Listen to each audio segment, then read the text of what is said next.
అసలు ఈ కంపారిజన్‌కి ఎండింగ్ అనేదే లేదా? ఎప్పుడు చూసినా కంపారిజన్, కంపారిజన్, కంపారిజన్. ఆడెవడో నెలకు 2,00,000 సంపాదిస్తున్నాడు. ఈడెవడో 2 కార్లు కొన్నాడు. ఆడే మొన్నే కొత్త ఇల్లు కొన్నాడు. ఆడెవడో ఫ్యామిలీతో ఫారెన్ ట్రిప్ వెళ్ళాడు. ఈడికి చూడు ఏమీ లేకపోయినా సరే బిందాస్‌గా హ్యాపీగా ఉన్నాడని. అసలు ఈ కంపారిజన్‌కి ఎండింగ్ అనేది ఉండదా?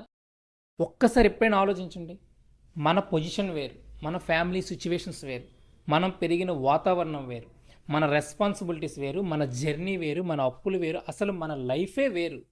సో ఇన్ని డిఫరెంట్గా ఉన్నప్పుడు మన లైఫ్ని పక్కోడి లైఫ్తో ఎలా కంపారిజన్ చేస్తారు? ఇక్కడ ఎవడి జర్నీ ఆడిదే, ఎవడి లైఫ్ ఆడిదే, ఎవడి సినిమా ఆడిదే.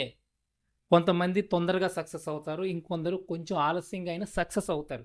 సో ఎవడైతే వాడు పెట్టుకున్న గోల్ కోసం ఎక్కడ ఆగకుండా కంటిన్యూస్గా కష్టపడతాడో ఆడు ఖచ్చితంగా లైఫ్లో సక్సెస్ అవుతాడు.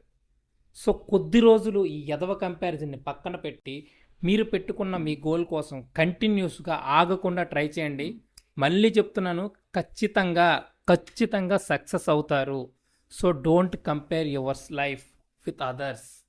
Take care your success.